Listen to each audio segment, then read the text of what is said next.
All right. So I've got myself set up. What we have here is the Beckett hitch. So you wrap the strap around the tree, pass it through, and then this, if you're intimidated by knots and you're like, I need hardware to attach my hammock to the tree, you don't. The Beckett hitch is so super simple. It takes a minute to learn, and then you just use it all the time. The benefit to the Beckett hitch, now, these two trees were too close together. I thought about actually attaching to that tree right there, but I said, let's see if I can't just draw them in, because the space that a hammock takes up, at a very minimum, is from this end here, right, where the continuous loop is lark's headed onto the hammock. The length of a continuous loop, adjusted by the angle that you're working with. And then whatever you've got left is your space to the tree. Well, if your suspension is taking up some of that space, as with a whoopee sling, your minimum distance between trees would be farther out than with the Beckett hitch and some decent straps. And the reason I have straps that are long, these are 12, 15 feet long, is because that will allow me to attach to larger trees in a greater diameter, and trees that are farther apart from one another. And so that gives me, this is like the ultimate in flexibility and simplicity. So what price am I paying to use the Beckett hitch with these straps? And a set of these, what do they cost? $10, right? They cost almost nothing. This particular strap is different from the one on the other side. They're both black. This one is lighter. This is half regular nylon and half Cuban, whatever they're making that stuff out of now. There's some kind of 4-letter acronym for it. Anyway, so this is a combination. So what you get here is a lighter, thinner strap. Often you'll see these as a black and white. This one's just all black. And, there's some weight savings. There is some bulk volume savings with this. It's still greater bulk and volume than the little tiny thing that I was defaming earlier, the whoopee sling. So the whoopee sling is small, but they pay a great price for that lack of bulk and that lack of weight. This is not too much to carry with me. In fact, I carry an extra around with me. But they lack the flexibility that this thing gives. And the other benefit, and I think the real benefit to the whoopee sling, is its ability to fine-tune, adjust, right? But if that's your main concern when going out in the woods, your ability to fine-tune, adjust your hammock, you are valuing the wrong things. It takes almost nothing to adjust these things, even after they've been weighted.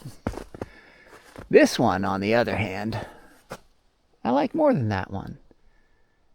I got this off of Amazon, like a 30-foot length, and burned off one edge. I got 2 or 3 straps out of it. But the reason I like this is its thickness. It holds its shape better than the other one.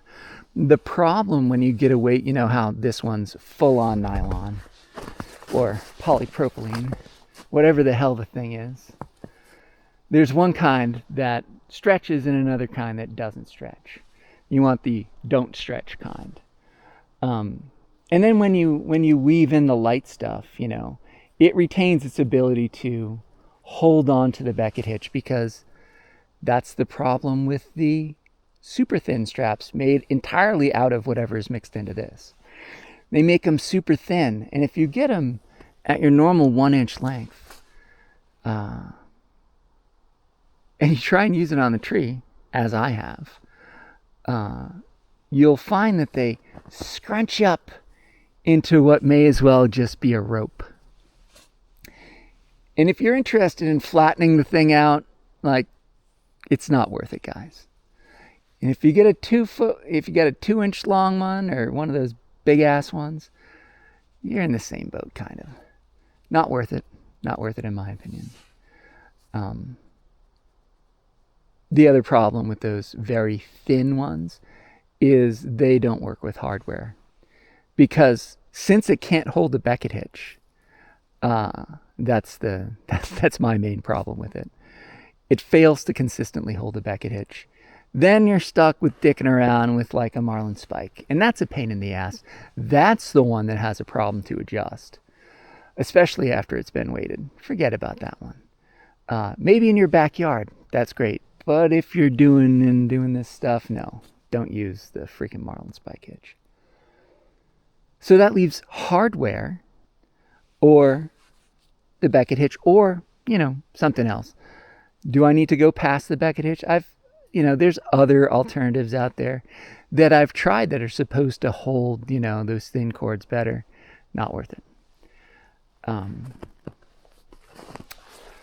Anyway, the rest of this thing, I set my pack up on the tree, attached it here. Since this tree is relatively small in comparison to the length of this and the distance that I wanted to have it up the tree, I wrapped it around another time, passed it through, went down through there, and up on that piece right there. So now I can go inside this. This is the Arn whatever thing I got, Peak Aspiration. As you can see inside, it's got a waterproof lining. So no need for a pack cover on this one, unless you want to protect whatever's on the exterior. Now, what I keep in this main thing is the hammock. I've got this Bishop bag right here. From Anti-Gravity Gear. This is where I got the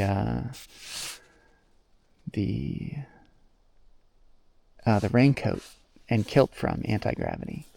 They were selling an extra big version of this thing that presumably can hold, some insulation as well. Probably with their own ultralight, if they sell a hammock or whatever. But I don't know. I haven't tried to stuff in my 0-degree underquilt with that. I keep my tarp because, if it's raining and you're stuck out here, you don't want to dick around, right? And so I've got all of my tarp accessories in here. And one of my tarps, this one, I don't remember what it's made of. I think it's just straight up nylon. Here, I've got the claws. This is a Hill Sound Trail crampon. What else do I have here? I've got some summer weight gaiters, right?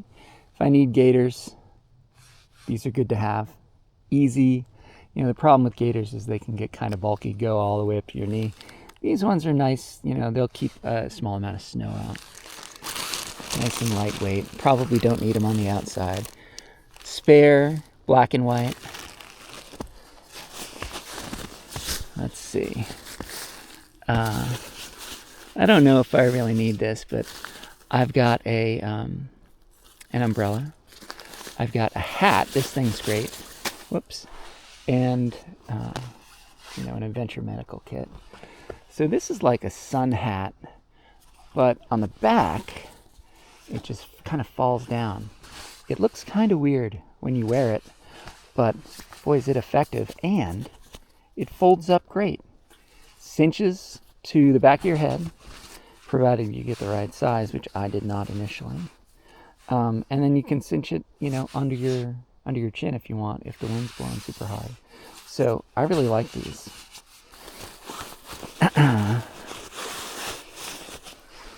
And then my kit. Got a nice knife right here, easily accessible. This was in my pack. This is a hooded, and this thing only cost about $35, right? Hooded, probably $6.50 equivalent, synthetic. Inside of this, I had held my underquilt and anything else. No, it's all. My underquilt and this thing and the shoes. Right, so the shoes. Whoops, the trail cramp on. I'm holding under my thing here.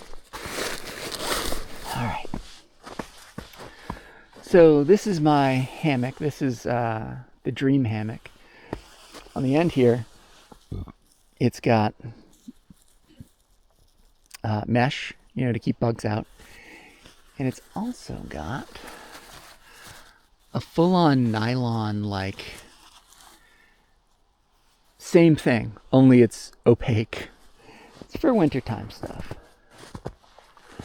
This is for summertime, or when it's really bright out. If I'm out here chilling in the woods, I don't want to have my eyes be, even if they're closed, that sun can come right through them.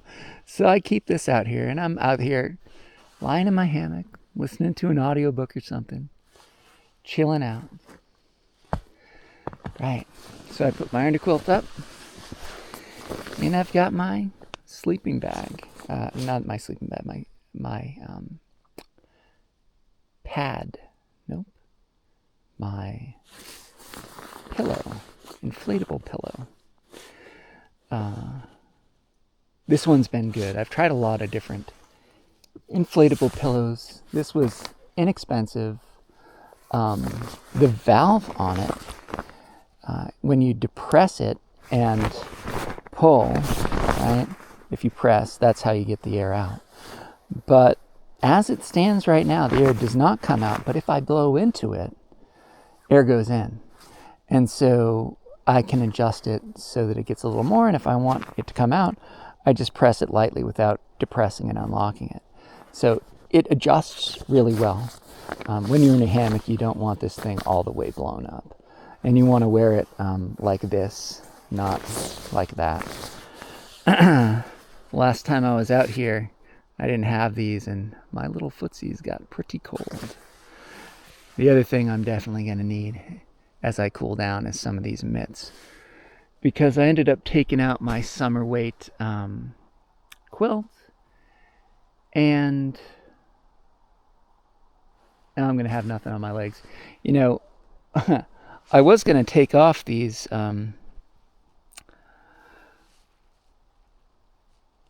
snow pants, but I think I might leave them on.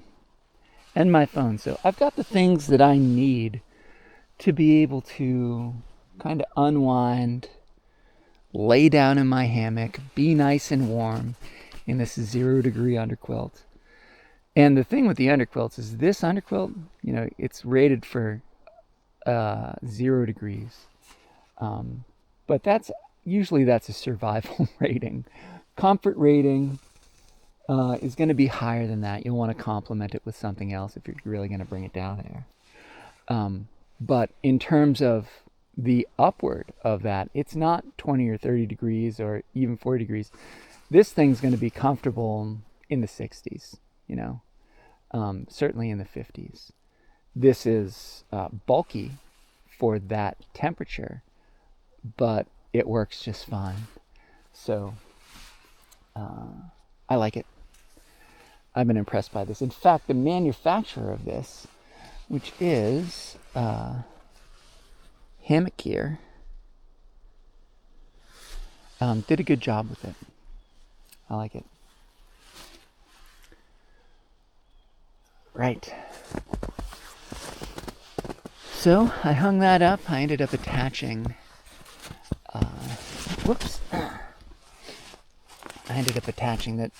this like this to this size tree. That worked out well. These front pockets, this one has got the various things that I keep in that side. Here, I've got my, could have been using it earlier, the nose blowing in thing. and a little snack. And it also holds the yellow thing that's holding the pack up. Inside of this, I have water and my keys and, I don't know, other crap. Snacks. I should probably bring this in there.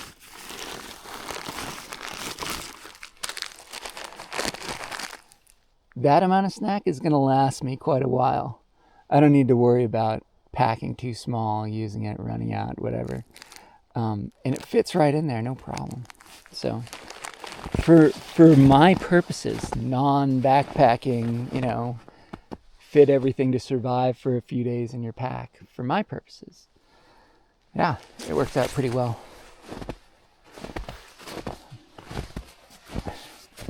They make these even bigger, right? So you can get them in different sizes for different purposes. They make fishing ones. they make stuff for cameramen who are carrying DSLRs, big ass expensive cameras. But these are the ones that I chose to put on here, and I can swap them out, no problem. They attach up into the ring and down into the belt, and if I want to swap them out, I can swap them out.